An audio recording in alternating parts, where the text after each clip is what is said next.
Oke, assalamualaikum warahmatullahi wabarakatuh. Apa kabar kalian?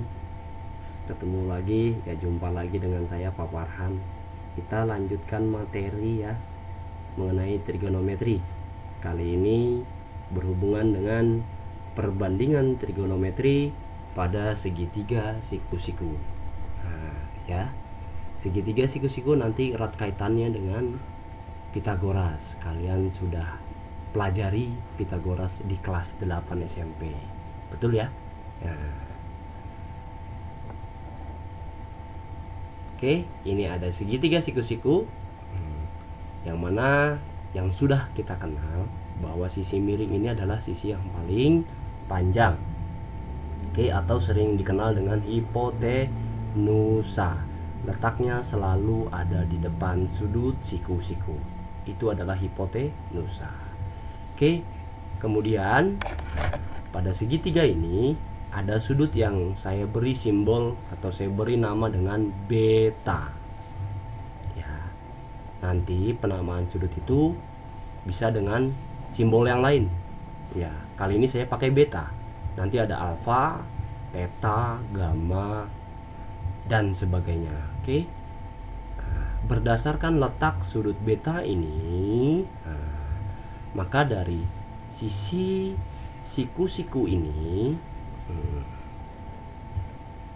sesuai dengan letak sudut beta ini, saya ulang ya, sesuai dengan letak sudut beta ini, maka sisi siku-siku ini yang ini kita beri nama atau kita katakan dia adalah sisi depan. Kenapa? Karena letaknya ada di depan sudut beta. Nah, yang ini adalah sisi samping karena letaknya ya ada di samping dari sudut beta. Jika mana beta ada di sini, oke, saya ulang, jika betanya ini ada di sini sudutnya, maka yang menjadi sisi depan adalah yang ini. Nah, ini sisi depan jika betanya di sini. Yang sisi ini menjadi sisi samping. Oke, paham ya? Oke. Perbandingan trigonometri pada segitiga siku-siku ini nanti kalian akan kenal dengan yang namanya sinus, kosinus, dan tangen. Ya, ketiga itu nanti akan selalu berjumpa dengan kalian. Oke, ini penjelasannya. Dimana segitiga siku-siku punya dua sisi yang tegak lurus, yaitu ini dan ini. Kemudian sisi yang paling panjang atau hipotenusa.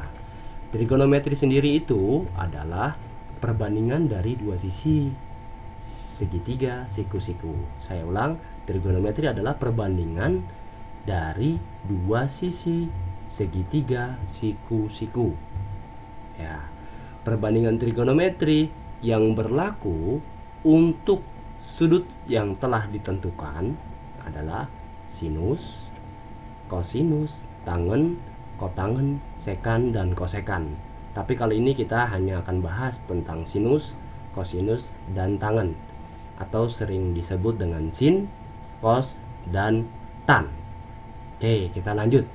Yang pertama, sinus. Sinus dari sudut beta. Oke, sinus dari sudut beta. Lihat di sudut beta ini, maka yang menjadi sisi depan adalah yang ini. Karena letaknya ada di depan sudut beta. Kemudian yang menjadi sisi samping adalah ya ini. Menjadi sisi samping dari beta. Letaknya ada di samping dari sudut beta. Ini selalu menjadi sisi miring. Kenapa? Karena yang paling panjang dan letaknya ada di depan sudut siku. Oke, sinus dari sudut beta mencarinya bagaimana? Tadi ya, balik lagi, perbandingan trigonometri dari dua sisi, hanya dua sisi. Untuk mencari sinus beta adalah sisi depan bagi atau per sisi miring. Sisi depan per sisi miring. D mi, saya singkat menjadi D mi. Ya, diingat ya bahwa mencari sinus beta, sinus dari sudut beta adalah sisi depan bagi sisi miring. Ini dia. Sinus beta adalah depan, sisi depan per sisi miring. D per mi, D mi. Oke, next. Yang kedua yaitu kosinus dari sudut beta.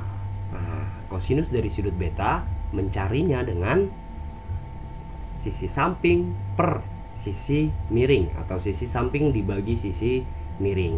Kalau tadi sinus depan per miring, demi. Nah, kalau kosinus sami.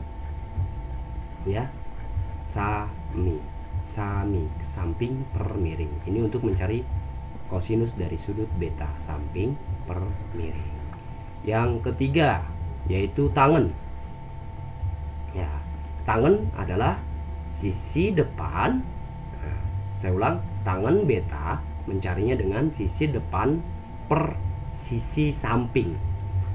Ya, tangen dari sudut beta adalah sisi depan, ini sisi depan per sisi samping, atau menjadi D sa.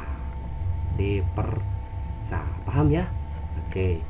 Sinus tadi kita ingat, sinus adalah D mi. Kemudian kosinus. Nah, kosinus apa kosinus?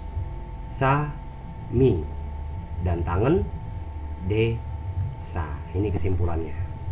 Mencari sinus beta D mi, D per mi, kosinus beta sa mi, tangen beta D sa, depan per samping. Ini betanya ada di sini.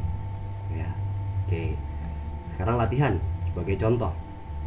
Nah, ada segitiga siku-siku yang mana sisi yang diketahui ada 3 dan 4. Kemudian ada sudut betanya di sini. Nah, kalau tadi betanya ada di sini, tapi kali ini ada di sini. Nah, berarti ini menunjukkan bahwa yang 4 ini adalah sisi, ayo sisi apa? Ya, sisi depan. Karena letaknya ada di depan. Kemudian yang 3 ini adalah sisi samping. Kemudian, nah, sisi miring ini bisa nggak kita cari tahu panjangnya berapa? Bisa. Dengan menggunakan teorema Pitagoras. Masih ingat teorema Pitagoras?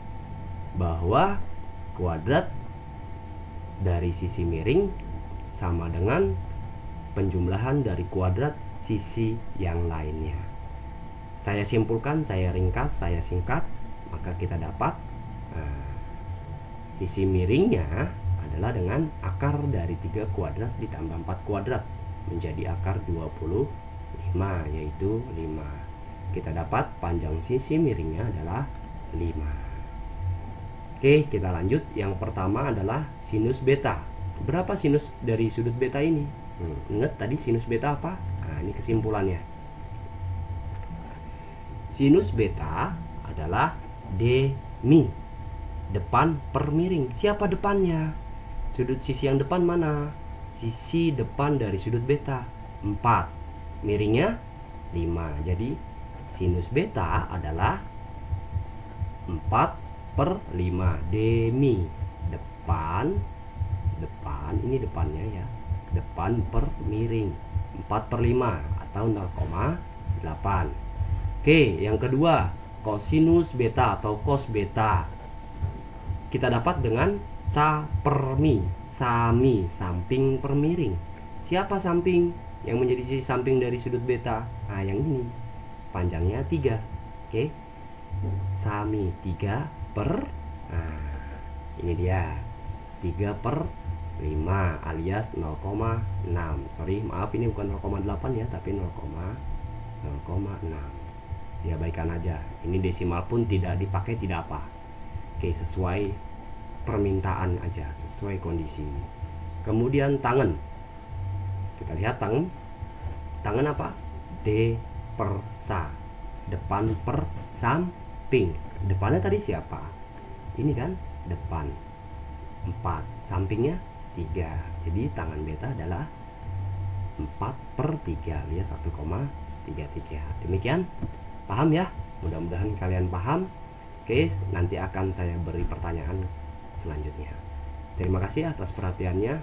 Kurang lebihnya mohon maaf. Bila taufiq wal hidayah. Assalamualaikum warahmatullahi wabarakatuh.